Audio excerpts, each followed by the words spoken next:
Hello students, कैसे हैं आप। Welcome to the channel Yasir Ali classes. So student, जैसा कि आपको पता है कि हमने एक फ्लैश कोर्स स्टार्ट किया है 21 डेज का। ओके स्टूडेंट, सो उसमें क्या है स्टूडेंट, ये जो हमारा कोर्स है बीकॉम एंड एमकॉम स्टूडेंट्स के लिए, और आपको जैसा कि बताया गया है तो जो कॉमन टॉपिक्स है स्टूडेंट्स वो पहले आपको एक साथ कराए जाएंगे बीकॉम एंड एमकॉम एस्पिरेंट्स को। ठीक है स्टूडेंट्स। सो आज का जो हमारा टॉपिक है वो है अकाउंटिंग रेशियोज, और अकाउंटिंग रेशियोज को आपने लास्ट वीडियो में भी देखा होगा, उसका पार्ट ए था। आज हम पार्ट बी करेंगे। लास्ट वीडियो में स्टूडेंट्स हमने दो टाइप के रेशियोज पढ़े थे, एक हमने पढ़ा था लिक्विडिटी और दूसरा पढ़ा था हमने एक्टिविटी। नाउ आज हम पढ़ेंगे दो अलग अलग रेशियो, एक सॉल्वेंसी रेशियो और एक प्रॉफिटेबिलिटी रेशियो के बारे में। ओके स्टूडेंट्स, एक एक करके उनको जानेंगे, क्योंकि जैसे हमने लास्ट क्लास में बिल्कुल डेप्थ में समझा था रेशियोज को, ऐसे ही यहाँ पर समझेंगे। ओके, लेकिन मैं आपको इस वीडियो में सबके जो भी हमारे रेशियोज हैं उनके मैं आपको आइडियल रेशियो भी बताऊंगा स्टूडेंट। ठीक है, चलिए। सो लास्ट क्लास में हमने डिस्कस कर लिया था स्टूडेंट दो रेशियोज, आज भी हम दो रेशियोज डिस्कस करेंगे। ठीक है, आज जो हम डिस्कस करने वाले हैं वो है सॉल्वेंसी रेशियो। कौन सा रेशियो है? Solvency ratio. और हमारे पास नेक्स्ट है स्टूडेंट प्रॉफिटेबिलिटी रेशियो। हमारे पास नेक्स्ट क्या है? Profitability ratio. ठीक है, ये दो रेशियोज आज हमको पढ़ने। अब स्टूडेंट, किसी भी चीज की रेशियो का मतलब आपको बताया था किसी भी दो चीज का रिलेशन बताता है, किसी भी दो चीज का रिलेशन।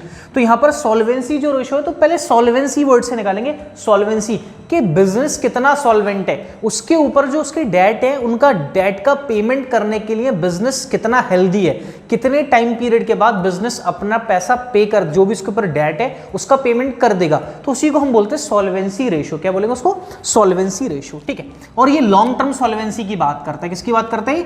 Long term solvency. किसकी बात करेगा? लॉन्ग टर्म सॉल्वेंसी की बात करेगा स्टूडेंट। ठीक है, तो इसमें सबसे पहला आता है हमारे पास डेट टू इक्विटी रेशियो। क्या आता है? Debt to equity ratio. अब देखिए student, debt to equity ratio, तो मैंने आपको बताया था रेशियो किसी भी दो चीजों का क्या होता है? रिलेशन होता है। अब यहां पर देखें किस चीज का रिलेशन है? डेट का और इक्विटी का। तो डेट और इक्विटी का रेशियो है, तो इसका फॉर्मूला जो बनेगा वो क्या बनेगा? Debt upon equity. क्या बनेगा इसका formula? Debt upon equity. Debt का मतलब क्या है? याद रखना, डेट का मतलब है स्टूडेंट्स लॉन्ग टर्म लोन। क्या है? लॉन्ग टर्म लोन या फिर क्या? डिबेंचर्स। लॉन्ग टर्म लोन या फिर डिबेंचर्स। ठीक है, इक्विटी का मतलब होता है शेयर होल्डर्स फंड। इक्विटी क्या होता है? Share holders fund. इक्विटी क्या होता है? Share holders fund. Okay student, अब देखिएगा, अब लास्ट क्लास में आपको स्टूडेंट बताया गया था कैपिटल एम्प्लॉयड। तो कैपिटल एम्प्लॉयड से आप डेट इक्विटी कैसे कैलकुलेट कर सकते हैं वो समझिएगा। तो मैंने आपको जैसे लास्ट क्लास में बताया था कि हम एक बैलेंस शीट बना लेते हैं। तो अब मैं इसमें कुछ आपको और भी चीजें बताऊंगा स्टूडेंट। ये हमारे पास बैलेंस शीट है, यहाँ पे एसेट है हमारे पास, यहाँ पर अमाउंट है, यहाँ पर अमाउंट है, ये हमारी लाइबिलिटीज का कॉलम है। यहाँ पर हमारे पास फिक्स एसेट होंगे स्टूडेंट। ठीक है, fix asset, current asset. Okay, आपको बताया था इन्वेस्टमेंट अलग से होता है ना, इन्वेस्टमेंट हो गया। ओके, और हमारे पास हो गई फिक्टिशियस एसेट। क्या हो गई? Fictitious asset. सर आपने लास्ट क्लास में तो बताई नहीं थी फिक्टिशियस एसेट। ठीक है, जिसकी जहां जरूरत होती है स्टूडेंट वो चीज आपको समझाई जाएगी। ठीक है, ओके, ये सारी की सारी एसेट है। अब यहां पर इनका टोटल, ये टोटल एसेट कहलाएगा। क्या कहलाएगा यहाँ पर? Total asset. ओके, यहां पर हमारे पास होगा इक्विटी शेयर कैपिटल बताया था, preference share capital, reserves and surplus होगा यहाँ पर। ठीक है, उसके बाद होगा नॉन करंट लाइबिलिटीज और करंट लाइबिलिटीज। ये भी इसके क्या होगा? ये दोनों का सम क्या होगा? एक दूसरे के इक्वल होगा। अब इसी अप्रोच को लेकर चलेंगे स्टूडेंट हम, तो डेट और इक्विटी समझेंगे कि डेट और इक्विटी क्या होता है। अब देखिएगा, हालांकि आपको पता होना चाहिए student, you are commerce student, so आपको पता होना चाहिए। मैंने तो बहुत से स्टूडेंट्स को ये देखा है, उनको स्टूडेंट फिक्टिशियस की स्पेलिंग तक पता नहीं होती, तो फिक्टिशियस एसेट के बारे में पता क्या होगा? लोग गुडविल को फिक्टिशियस एसेट बोलते हैं, तबकि गुडविल कौन सी एसेट है? गुडविल एक इंटेंजिबल है स्टूडेंट। ओके, और लेकिन हम उसको क्या समझते हैं बहुत से स्टूडेंट, कि फिक्टिशियस है। तो फिक्टिशियस एसेट कोई एसेट होती ही नहीं है। सर आप कैसी बात कर रहे हैं? आपने तो लिखा है फिक्टिशियस एसेट और आप ये भी बोल रहे हैं कि फिक्टिशियस कोई एसेट नहीं होती। स्टूडेंट, ये एसेट नहीं होते, ये लॉसेज होते हैं जो आपने कर अभी दिए, लेकिन इनका बेनिफिट्स आपको कहां मिलेगा? नियर फ्यूचर में, like advertisement, suspense account. Okay, अब देखिएगा, तो ये फिक्टिशियस एसेट कोई एसेट नहीं है, क्या है? लॉसेज है। अब आपको इसकी दो तरीके से ट्रीटमेंट हो सकती है। क्या ट्रीटमेंट है? एक तो ये कहां पे लिखा हुआ है? एसेट कॉलम पे लिखा हुआ है। ठीक, दूसरा क्या हो सकता है? एसेट कॉलम पे लिखने से क्या है कि अगर हम इसको एसेट कॉलम पे नहीं लिखते, अगर हम इसको एसेट कॉलम पे ना लिखें, तो इसका मतलब कौन सी वैल्यू ज्यादा होगी? लाइबिलिटीज की वैल्यू ज्यादा होगी। सो हम एक काम कर सकते हैं, लाइबिलिटी जो हमारे पास कैपिटल एम्प्लॉयड होगी, कैपिटल एम्प्लॉयड में से भी हम क्या माइनस कर सकते हैं? फिक्टिशियस एसेट को माइनस कर सकते हैं। ठीक है, अब देखिएगा कैसे अप्रोच हम कैसे लेके चलेंगे। तो कैपिटल एम्प्लॉयड का फॉर्मूला क्या हो सकता है वो देखिएगा, कैपिटल एम्प्लॉयड का एक और फॉर्मूला क्या हो सकता है, ठीक है। कभी कभी फॉर्मूलेस भी पूछते हैं। कैपिटल एम्प्लॉयड का फॉर्मूला क्या बनेगा स्टूडेंट्स, कल भी बताया था, equity share capital plus preference share capital, लेकिन थोड़ा सा आज फॉर्मूले को चेंज करेंगे, reserves and surplus minus fictitious asset, minus fictitious asset. जैसा मैंने आपको बताया था अभी कि हम फिक्टिशियस एसेट को एसेट में रिकॉर्ड नहीं करें, तो कहां से माइनस कर देंगे, कैपिटल एम्प्लॉयड में से। कहां से माइनस कर देंगे, कैपिटल एम्प्लॉयड में से माइनस कर देंगे, ठीक है, ओके। अब देखिएगा minus fictitious asset plus plus non current liability, plus non current liability, plus non current liability, okay. अब देखिएगा स्टूडेंट डेट कैसे निकल सकता है, डेट। अब मैंने आपको लास्ट क्लास में बताया था, अगर हम इन चारों को जोड़ दें तो हमारे पास मिलता है कैपिटल एम्प्लॉयड। क्या मिलता है, कैपिटल एम्प्लॉयड। और अगर हम इन तीनों को जोड़ें, equity share capital, preference share capital, reserves and surplus, तो हमें क्या मिलता था, शेयर होल्डर्स फंड मिलता था। इसका मतलब शेयर होल्डर्स फंड में सिर्फ एक चीज और ऐड की जा रही है, कौन सी, नॉन करंट लाइबिलिटी। तब वो क्या बन गई, कैपिटल एम्प्लॉयड। क्या बन जाएगी वो, कैपिटल एम्प्लॉयड। तो कैपिटल एम्प्लॉयड को हम ऐसे भी लिख सकते हैं, capital employed is equal to shareholders fund plus non current liability. और टोटल एसेट का एक फॉर्मूला और बन जाएगा student, total asset is equals to capital employed plus current liabilities, ठीक है। और फिक्टिशियस एसेट की ट्रीटमेंट जैसे अगर एसेट में दे रखोगे तो एसेट मान के चलेंगे, अदरवाइज कैपिटल एम्प्लॉयड में से उसको क्या कर देंगे हम स्टूडेंट, माइनस कर देंगे। तो debt upon equity, debt upon equity. और डेट का मतलब क्या होगा, लॉन्ग टर्म लोन और डिबेंचर, लॉन्ग टर्म लोन और डिबेंचर, ठीक है स्टूडेंट, ओके। और इसका जो आइडियल रेशो होता है, इसका जो आइडियल रेशो है वो आइडियल रेशो होता है स्टूडेंट 2:1।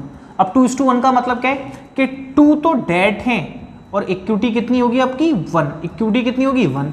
अब सर कैसे बिजनेस आइडियल रेशो मानते हैं हम इसे, तबकि डेट तो हमारे ऊपर ज्यादा, इक्विटी कम है। It means student the company और the organisation is more dependent on borrowings. Company किसके ऊपर डिपेंड करती है, बोरोइंग्स के ऊपर। तो व्हाट डज इट मीन कि कंपनी बहुत हेल्दी है, ओके, उसको कोई भी पैसा दे रहा है, उसको कोई भी ट्रस्ट कर रहा है, वो ट्रस्ट वर्दी कंपनी है, कोई भी उसमें पैसा लगाने के लिए रेडी है, ओके। सो इसका मतलब आइडियल रेशो क्या होगा, 2:1। 2:1 की इंटरप्रिटेशन है कि 2 डेट है और एक क्या है, इक्विटी। और इसकी इंटरप्रिटेशन ये है स्टूडेंट, अगर हम डिटेल में जाएं, the company is more dependent on borrowings, के कंपनी अपना पैसा कम और बाहर वालों से लेकर पैसा ज्यादा लगाती है अपने बिजनेस में, ठीक, ओके, क्लियर हो गया। उसके बाद जो हमारे पास सेकंड आता है स्टूडेंट, उसके बाद हमारे पास सेकंड रेशो आता है total asset to debt ratio, total asset to debt ratio. अब आपको देखो पता है स्टूडेंट भाई यहां पर टोटल एसेट और डेट है, यहां रिलेशन किसका, टोटल एसेट और डेट का।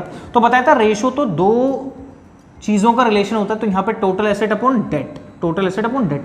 टोटल एसेट का मतलब, टोटल एसेट का मतलब क्या है, टोटल एसेट किसके बराबर हो सकती है, हम यहां से भी फॉर्मूला पुट कर सकते हैं, क्या है वो, capital employed plus current liability. बाकी डेट का मतलब क्या है स्टूडेंट, लॉन्ग टर्म लोन और डिबेंचर्स, लॉन्ग टर्म लोन और डिबेंचर्स, ठीक है। उसके बाद आता है नेक्स्ट स्टूडेंट प्रोप्राइटरी रेशो। क्या आता है, प्रोप्राइटरी रेशो। अब स्टूडेंट आप कॉमर्स के स्टूडेंट हैं, ठीक है, तो आप लोगों ने सुना ही होगा, क्लास 11th में आपने कैपिटल पढ़ी थी, आपने एसेट पढ़ा था, आपने लाइबिलिटीज पढ़ी, ड्राइंग्स पढ़ी, बहुत सारी चीजें पढ़ी थी आपने। वहां पर एक टर्म और पढ़ी थी आपने, प्रोप्राइटर। कौन पढ़ी थी, प्रोप्राइटर। तो प्रोप्राइटर वो पर्सन होता है जो बिजनेस में पैसा लगाता है, इन्वेस्टमेंट करता है, जहां वो कैपिटल लगाता है, तो उसी को हम क्या बोलते हैं, प्रोप्राइटर बोलते हैं। तो इसका मतलब प्रोप्राइटर ने जितना भी पैसा लगाया है, प्रोप्राइटर मतलब ओनर्स ने, तो ओनर्स ने क्या क्या लगाया होगा, कैपिटल, कौन कौन सी कैपिटल, इक्विटी शेयर कैपिटल होगी plus preference share capital. Sir हमने तो पढ़ा है प्रेफरेंस वाले आउटसाइडर होते तो आउटसाइडर हैं, लेकिन मालिक तो शेयर होल्डर ही होते हैं। मैं रियल ओनर की बात ही नहीं कर रहा आपसे, मैं तो शेयर होल्डर की बात कर रहा हूं सिर्फ। तो इक्विटी प्लस प्रेफरेंस। और इनके पास क्या क्या होता है, इनके पास अपना क्या क्या होगा, रिजर्व्स एंड सरप्लस भी इनका क्या है, रिजर्व्स एंड सरप्लस भी इन्हीं का होता है, ठीक है, ओके। तो ये हो गई प्रोप्राइटर की कैपिटल टोटल, प्रोप्राइटर का टोटल कितना लगा हुआ है पैसा उसमें, equity, preference plus reserves and surplus, okay. So इसको इन शॉर्ट हम क्या बोल देते हैं, इक्विटी भी बोलते हैं। क्या बोलते हैं, इक्विटी, या फिर क्या बोलते हैं इसको, और शेयर होल्डर्स फंड। क्या बोलते हैं, और शेयर होल्डर्स फंड, ठीक है स्टूडेंट। तो प्रोप्राइटरी रेशो। अब फॉर्मूले तो देखो आप लोगों को स्टूडेंट्स बैलेंस शीट बनाकर आपको याद करने, याद भी नहीं करने, हालांकि बस बैलेंस शीट का फॉर्मेट समझना है, और बैलेंस शीट में क्या क्या आइटम्स आते हैं, हर एक चीज का मीनिंग क्लियर होगा तो हम कोई भी फॉर्मूला बना सकते हैं, ठीक है, ओके ओके चलो नेक्स्ट आता है हमारे पास fourth one, interest coverage ratio. क्या आता है? Interest coverage ratio. क्या आता है? Interest coverage ratio. अब देखो इंटरेस्ट कवरेज रेशो क्या होता है स्टूडेंट, याद रखना है स्टूडेंट, इंटरेस्ट कवरेज, इंटरेस्ट जो भी पे की जाएगी, भाई आप कोई ना कोई प्रॉफिट कमा रहे होगे, उस पर पैसा पे करोगे, जो भी इंटरेस्ट पे करनी है आपको। ओके, तो कौन सा प्रॉफिट होगा? आपका टैक्स मतलब अर्निंग से पहले वाला। ओके, जो टैक्स है, जो इंटरेस्ट है, वो वाला प्रॉफिट, तो उसको बोलते हैं PBIT, profit before interest and tax, या फिर EBIT, earning before interest and tax, upon interest on long term borrowings, long term borrowings. Okay, और याद रखना स्टूडेंट, ये जो रेशो आएगा किसमें निकल कर आएगा? टाइम्स में। किसमें आएगा? ये टाइम्स में। कभी कभी रेशो हमसे पूछता है कि कौन सा रेशो कैसे निकलता है, सो मैं आपको अभी बताऊंगा स्टूडेंट्स कौन सा रेशो टाइम में निकलता है, कौन सा प्योर रेशो फॉर्म में निकलता है, ठीक है, कौन सा परसेंटेज में निकलता है। तो एक बार उसको डिस्कस कर लेते हैं। तो हालांकि हमने सॉल्वेंसी रेशो में 4 रेशो देखे, debt to equity, total asset to debt ratio, proprietary ratio और इंटरेस्ट कवरेज रेशो। ठीक है, अब हम बात करते हैं स्टूडेंट कि हमारे पास टाइम में कौन कौन से रेशो आते हैं। ठीक है, प्योर रेशो फॉर्म में क्या क्या आता है? प्योर रेशो फॉर्म, ठीक है, प्योर रेशो फॉर्म में एक तो लिक्विडिटी रेशो आता है student, liquidity ratio pure ratio form है, ठीक है, लिक्विडिटी रेशो। ओके, एक हमारा होगा परसेंटेज। क्या होगा हमारा? परसेंटेज। तो जो प्रॉफिटेबिलिटी रेशो है स्टूडेंट, प्रॉफिटेबिलिटी रेशो, वो किस में निकलते हैं? परसेंटेज में, ठीक है। कुछ किस में निकलते हैं? टाइम्स में। ओके, देखो टाइम्स में क्या निकलेगा? एक तो हमारा इंटरेस्ट कवरेज रेशो निकल रहा है, सॉल्वेंसी का पार्ट है। ओके, और हमारा टर्नओवर रेशो, कौन से रेशो? टर्नओवर रेशो किस में निकलते हैं? टाइम्स में निकलते हैं। अब यहाँ पर सॉल्वेंसी आता है, सॉल्वेंसी रेशो भी किस में होता है? प्योर रेशो फॉर्म में, एक्सेप्ट क्या हो सकता है? Interest coverage ratio. तो एक आध बार स्टूडेंट्स अगर आप पुराने पेपर्स देखें तो उसमें पूछ लिया जाता है कि ये रेशो किस फॉर्म में निकलते हैं। एक होता है प्योर रेशो फॉर्म, एक होता है परसेंटेज, और एक होता है हमारा टाइम्स। ठीक है, आई होप इतनी बात आपको समझ में आई हो स्टूडेंट। नेक्स्ट आते हैं स्टूडेंट हमारे पास प्रॉफिटेबिलिटी रेशो। नेक्स्ट हमारे पास क्या? Profitability ratio. ठीक है,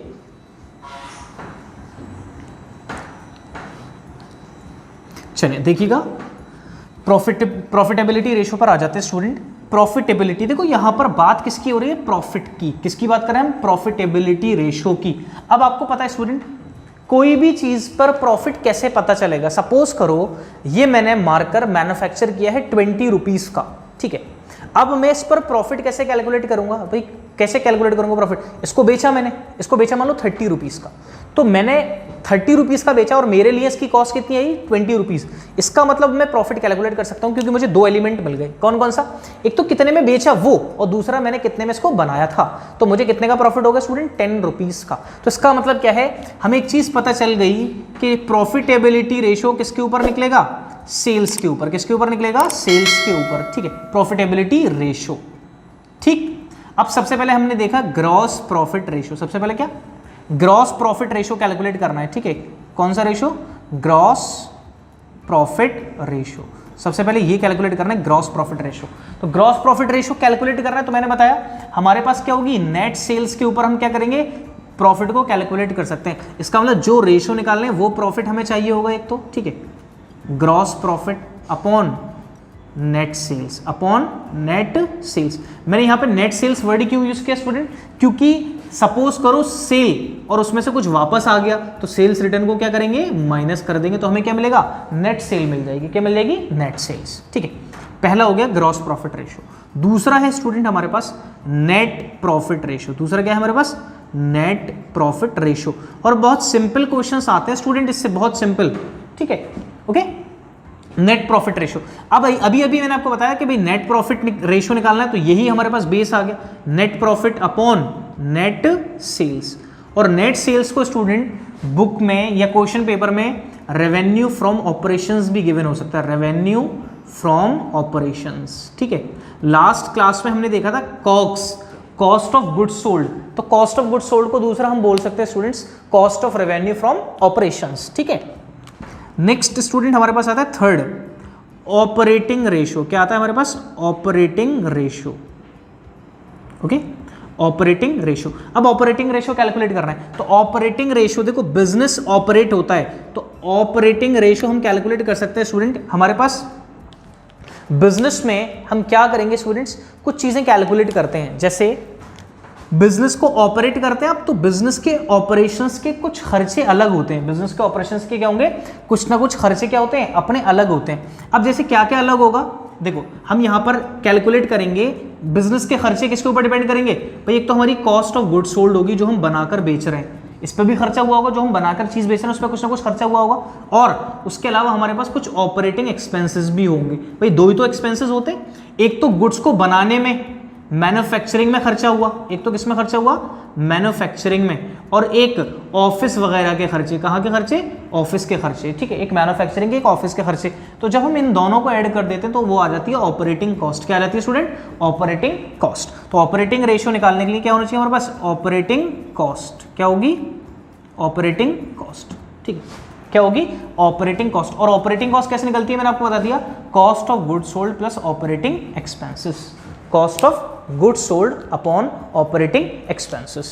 ठीक है स्टूडेंट, तो ऑपरेटिंग कॉस्ट आपको चाहिए, और ऑपरेटिंग कॉस्ट कैसे निकल सकती है हमारी, ऑपरेटिंग कॉस्ट कैसे निकलेगी, ओके बता दिया मैंने आपको, अपॉन नेट सेल्स। ठीक है, नेक्स्ट आता है स्टूडेंट हमारे पास fourth one, operating profit ratio, operating profit ratio. ठीक, ऑपरेटिंग प्रॉफिट रेशियो, यहां पर बेस क्या है, ऑपरेटिंग प्रॉफिट। तो सबसे पहले हम ऑपरेटिंग प्रॉफिट लेंगे, operating profit upon net sales. और मैंने ये चीज बताई स्टूडेंट, ये परसेंटेज में निकलता है। परसेंटेज का मतलब है हमें क्या करना पड़ेगा, जब भी परसेंटेज में कैलकुलेट करेंगे क्या करते हैं, 100 से मल्टीप्लाई। क्या करेंगे, 100 से मल्टीप्लाई। ठीक है, 100 से मल्टीप्लाई जब भी किसमें कैलकुलेट करेंगे, हम परसेंटेज में कैलकुलेट करते हैं स्टूडेंट्स। इतनी बात क्लियर होगी स्टूडेंट, ठीक है, ओके। उसके बाद एक और रेशो आ जाता है students, ROI, return on investment, return on investment. ठीक है, तो रिटर्न ऑन इन्वेस्टमेंट कैसे कैलकुलेट कर सकते हैं student, profit before dividend and tax, profit before dividend and tax, tax और डिविडेंड से पहले वाला profit upon capital employed, upon capital employed. वो प्रॉफिट जो हमने डिविडेंड नहीं दिया और टैक्स नहीं दिया उससे पहले, अगर आफ्टर दे रखा है तो हम क्या करेंगे, प्रॉफिट में डिविडेंड और टैक्स के अमाउंट को क्या कर देंगे, ऐड कर देंगे। मतलब टैक्स और डिविडेंड देने से पहले वाला प्रॉफिट या फिर अर्निंग्स, उसको डिवाइड किससे कर देंगे, कैपिटल एम्प्लॉयड से हम क्या कर देंगे स्टूडेंट, डिवाइड कर देंगे। तो हम इस रेशो को कैलकुलेट कर सकते हैं, ROI, return on investment. Okay, अब देख रहे हैं स्टूडेंट, कुछ टर्म्स में आपको समझा रहा हूं, बेसिकली डायरेक्ट चीजें पूछ ली जाती हैं। जैसे सपोज करिए हमारे पास सेल्स गिवन है, हमें सेल्स गिवन है 4 लाख रुपीस की, सेल्स कितनी गिवन है, 4 लाख रुपीस की। ठीक है, और हमारे पास दे रखा है ग्रॉस प्रॉफिट ऑन कॉस्ट। क्या दे रखा है, ग्रॉस प्रॉफिट ऑन कॉस्ट दे रखा है हमें 25%। कितना दे रखा है, 25% ग्रॉस प्रॉफिट ऑन कॉस्ट। अब यहां कुछ बच्चे गलती क्या कर देते हैं, 4 लाख का 25% निकाल देते हैं। 25% का मतलब होता है 1/4। कितना निकाल दिया उन्होंने, 1 लाख रुपए। ओके, तो ग्रॉस प्रॉफिट वो लिख देते हैं कि ग्रॉस प्रॉफिट हो गया 1 लाख रुपए। मेरा सवाल आपसे है ये स्टूडेंट, बताइए 1 लाख सही है या गलत है। सर हमें बिल्कुल पता चल रहा है यहाँ पर सेल की वैल्यू गिवन है और यहाँ पर कॉस्ट गिवन है, तो इसका मतलब ये जो 1 लाख का प्रॉफिट है ये बिल्कुल गलत कैलकुलेट करा है हमने। ओके, हम क्या करें, या तो हम इस सेल में से क्या माइनस कर दें, ग्रॉस प्रॉफिट। भाई कॉस्ट ऑफ गुड्स सोल्ड कैसे निकालते हैं, सेल्स में से क्या माइनस कर दो, ग्रॉस प्रॉफिट। लास्ट क्लास में बताया था ये आपको। ओके, तो 4 लाख में से मैं क्या निकाल दूं, ग्रॉस प्रॉफिट। और ग्रॉस प्रॉफिट तो मुझे पता ही नहीं है, ग्रॉस प्रॉफिट तो मुझे पता ही नहीं है, तो कैलकुलेट करना है। और बस एक चीज हमें पता है कि परसेंटेज ऑफ ग्रॉस प्रॉफिट किसके ऊपर दे रखा है, कॉस्ट के ऊपर। कितना, 25%। कितना, 25%। ओके, अब देखो सपोज करो स्टूडेंट, अब आपको एक एग्जाम्पल देते हैं। एक प्रोडक्ट एक्स है, कौन है, प्रोडक्ट एक्स है ना। ओके, प्रोडक्ट एक्स है, उसकी सेल्स, उसकी जो सेल प्राइस है 100 रुपीज़ क्या है उसकी सेल प्राइस, और उसकी 80 रुपीज़ क्या है कॉस्ट प्राइस है। 80 रुपीज़ क्या है, कॉस्ट प्राइस है। ठीक, अब अगर हम यहाँ पे देखें तो इनका जो डिफरेंस है कितने का है, 20 रुपीज़ का। डिफरेंस कितने का, 20 रुपीज़ का। वही क्या है इनका, ग्रॉस प्रॉफिट। वही क्या है इनका, ग्रॉस प्रॉफिट। अब मैं एक रेशो कैलकुलेट करता हूं, यहीं से एग्जाम्पल में देखते हैं, एक रेशो कैलकुलेट करते हैं। यहां पे ग्रॉस प्रॉफिट ऑन कॉस्ट अगर कैलकुलेट करें, क्या कैलकुलेट करें, ग्रॉस प्रॉफिट ऑन कॉस्ट। ठीक है। तो ग्रॉस प्रॉफिट किसके ऊपर निकाल रहे हैं? कॉस्ट के ऊपर। तो दो एलिमेंट हो गए, ग्रॉस प्रॉफिट कॉस्ट पे निकालना है। तो ग्रॉस प्रॉफिट कितना है? 20। तो फॉर्मूला अगर बनाना चाहें तो gross profit upon cost price, यही तो फॉर्मूला बना। तो ग्रॉस प्रॉफिट हमारे पास कितना है? 20, कॉस्ट कितनी है? 80, परसेंटेज निकाल रहे हैं तो इसका मतलब कितना होगा? 25%। कितना हो जाएगा? 25% हो जाएगा, ठीक है। और अगर हम यही कैलकुलेट करें ग्रॉस प्रॉफिट ऑन सेल्स, क्या कैलकुलेट करें? Gross profit on sales. अब ग्रॉस प्रॉफिट किसके ऊपर निकाल रहे हैं स्टूडेंट? अब सेल्स के ऊपर। क्या फॉर्मूला बनेगा बताओ अभी? Yes, very good, gross profit upon sale price. अब ग्रॉस प्रॉफिट कितना क्वेश्चन में? 20, सेल प्राइस कितना? 100, कितना हो गया? अगर इससे कैलकुलेट करें तो 100 से 100 कैंसिल, कितना हो जाएगा? 20%। कितना? 20%। तो एक चीज हमने कैलकुलेट करके देख ली स्टूडेंट, अगर ग्रॉस प्रॉफिट कॉस्ट के 25% होगा तो सेल के कितना परसेंट है? 20% है। कितना? सेल के 20%। तो ग्रॉस प्रॉफिट कॉस्ट के ऊपर कितना है? 25%। तो सेल के ऊपर कितना होगा? 20%। तो 4 लाख का कितना निकाल लेंगे हम? 20%। 4 लाख का 20% कितना होता है? 80,000। कितना होता है? 80,000 ग्रॉस प्रॉफिट हो गया। अब इसको क्रॉस चेक कर लेते हैं स्टूडेंट समझने के लिए। भाई अगर मैं इस फॉर्मूले पे आ जाऊं, कॉस्ट निकाल सकते हैं, COGS is equals to sales minus gross profit. Sales कितनी है? 4 लाख की। ग्रॉस प्रॉफिट कितना आया था? 80,000। सो इसका मतलब हमारे पास कॉस्ट कितनी बची? 3,20,000। कितनी? 3,20,000। अब 3,20,000 COGS बची, इस फॉर्मूले में पुट कर दो उसको। तो ग्रॉस प्रॉफिट कितना? 80,000 और COGS कितनी थी? 3,20,000 इंटू 100। यहाँ से 2 0 कैंसिल, 1 2 1 2, ठीक है। कितने टाइम्स चला जाएगा? 25 टाइम्स। कितने टाइम्स? 25 टाइम्स। Okay student. और एक शॉर्टकट तरीका ये है, ओके, जो आपको ज्यादातर जो है हमारे गिने चुने पूछे जाते हैं स्टूडेंट। जैसे एक चीज याद रखना कि हमेशा परसेंटेज किसके ऊपर ज्यादा होगी? कॉस्ट के ऊपर ज्यादा होगी। हमेशा परसेंटेज किसके ऊपर ज्यादा होगी? कॉस्ट के ऊपर। ओके, कैसे ज्यादा होगी? अगर कॉस्ट पे हमने देखा 25% है तो उसको फ्रैक्शन में चेंज करा 1/4, तो सेल्स पे इससे जस्ट एक छोटी वैल्यू होगी। तो 1/4 से जस्ट एक छोटा क्या होता है स्टूडेंट? 1/5। अगर यहाँ पर 33.33% है कॉस्ट पर, तो 33.33% का मतलब क्या होता है? 1/3। तो अगर 1/3 कॉस्ट पर है तो इससे जस्ट एक छोटी वैल्यू क्या होगी? 1/4। इस तरीके से हम शॉर्टकट कर सकते हैं स्टूडेंट, ठीक है। सो ये था स्टूडेंट हमारा एक पूरा कॉन्सेप्ट जब हमने डे 3 में देखा अकाउंटेंसी में। हमने क्या सीखा स्टूडेंट? हमने यहाँ पर रेशोज को देखा। कौन कौन से रेशोज हमने देखे? हमने एक रेशो देखा सॉल्वेंसी रेशो और एक हमने देखा प्रॉफिटेबिलिटी रेशो। अब स्टूडेंट आपको काम क्या करना है? अब आपके पास शीट जो दे रखी है, अब आपको जो शीट दे रखी है उस शीट पर आप जाइएगा, उस पर काफी सारे क्वेश्चन हैं इनसे रिलेटेड। लेकिन हाँ, उन शीट्स में से आप क्वेश्चन को ट्राई करें। अगर फिर भी आपको प्रॉब्लम होगी तो आप कॉमेंट सेक्शन में पूछें, या मेरे टेलीग्राम चैनल पर या व्हाट्सएप पे आप हमसे पूछ सकते हैं। और मैं आपको अब एक चीज और बताऊं स्टूडेंट, जैसे मैंने अभी इनके बारे में सिर्फ आइडियल रेशो बताया था सॉल्वेंसी रेशो का। हर किसी का आइडियल रेशो भी नहीं होता स्टूडेंट, ओके। हर किसी रेशो का आइडियल रेशो नहीं होता है, ठीक है, ओके। कि हर किसी का आप पूछने लगो सर हर इसका क्या आइडियल रेशो होगा, इसका क्या आइडियल रेशो होगा, हर किसी का आइडियल रेशो नहीं होता है स्टूडेंट, ठीक है। चलो अब हम देखते हैं जैसे करंट रेशो। तो करंट रेशो का जो आइडियल रेशो है वो 2:1। इसका मतलब क्या है कि आपके पास दो तो एसेट हैं और एक क्या हो जाएगी आपके ऊपर? Liability, okay. 2 एसेट और एक लाइबिलिटी। सर अगर हमारे पास 5 एसेट हो जाए और एक लाइबिलिटी हो जाए तो ये बहुत अच्छी बात है? नहीं, ऐसा नहीं है कि ये रेशो जितना बढ़ता जाएगा आपके बिजनेस के लिए उतनी अच्छी बात है। एक आइडियल इसको माना गया, ये नहीं है कि 10:1 हो जाएगा। सर हमारे पास 10 रुपए की एसेट है, 1 रुपए की लाइबिलिटी है, ओके। इससे बिजनेस पे फिर ये नहीं पड़ेगा, इसको हमने आइडियल माना है। अगर ये ज्यादा बढ़ जाएगा तो ये भी अच्छी बात नहीं कि भाई 10, 15, 20 इस तरीके से अगर हो जाए, ठीक है। फिर आता है ये क्विक रेशो। क्विक रेशो का जो आइडियल रेशो वो है 1:1। तो मतलब क्विक एसेट्स कितनी? अगर 1 रुपए की हैं तो हमारे पास करंट लाइबिलिटीज कितने की होनी चाहिए? 1 रुपए की करंट लाइबिलिटीज हमारे पास होनी चाहिए, ठीक है। इतनी बात समझ में आ गई स्टूडेंट, ओके। अब देखिएगा मैं आपको कुछ क्वेश्चन बताता हूँ। जैसे हम एक एग्जाम्पल लेते हैं। हमारे पास एक क्वेश्चन है, हमारे पास प्रॉफिट है स्टूडेंट, प्रॉफिट आफ्टर टैक्स। हमारे पास एक क्वेश्चन है profit after tax 75,000। Profit after tax कितना? 75,000 प्रॉफिट आफ्टर टैक्स है, ठीक है। हमारे पास दूसरा दे रखा है interest on bank loan. Interest on bank loan वो है हमारे पास 8,000 रुपये की, ठीक है। दूसरा है हमारे पास 10% डिबेंचर्स ऑफ ₹20,000, ठीक है। 10% डिबेंचर्स कितने के? 20,000 रुपीज़ के, ओके स्टूडेंट। नेक्स्ट है हमारे पास टैक्स दे रखा है, टैक्स दे रखा है ₹9,000 का। टैक्स कितना दे रखा है? ₹9,000। क्वेश्चन कह रहा है इंटरेस्ट कवरेज रेशो कैलकुलेट करिए। क्या कैलकुलेट करिए? Interest coverage ratio. अब सबसे पहले इंटरेस्ट कवरेज रेशो का फॉर्मूला आपको पता था, पीबीआईटी या EBIT, profit before interest and tax upon interest on long term borrowings. ठीक है, interest on long term borrowings. अब देखो पीबीआईटी, टैक्स देने के बाद प्रॉफिट 75,000 है, इंटरेस्ट एंड टैक्स देने के बाद अगर मैं इंटरेस्ट एंड टैक्स नहीं देता तो कितना प्रॉफिट होता? तो मैंने बताया था ऐड कर लेना, 75,000 का प्रॉफिट है, उसमें क्या ऐड करो? एक तो इंटरेस्ट ऐड करो। इंटरेस्ट कितनी है? एक तो ये 8,000 की इंटरेस्ट है स्टूडेंट, ये तो दिख ही रही है। बाकी ये 10% की इंटरेस्ट है, कितने अमाउंट पे? 20,000 के अमाउंट पे। कितना? 2,000। तो 8 और 2 कितना हो गया? 10,000। ओके, प्लस 9,000 का क्या है हमारे पास? टैक्स।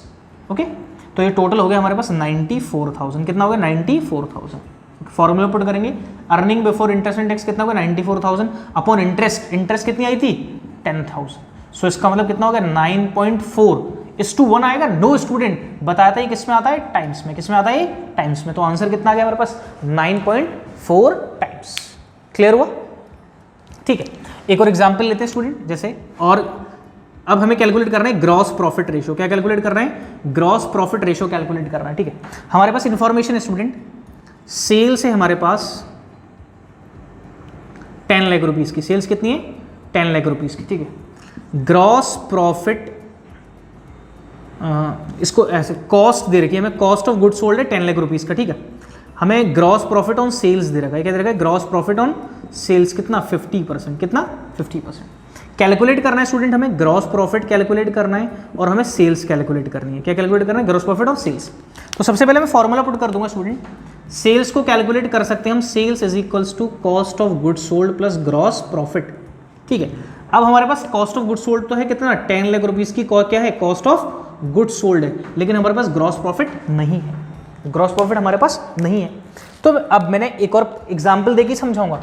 ठीक है, जैसे मैंने कहा था आपसे, भाई हमारे पास कोई प्रोडक्ट की कॉस्ट, किसी प्रोडक्ट की कॉस्ट हमारे पास 50 रुपीज़ है। कितनी है?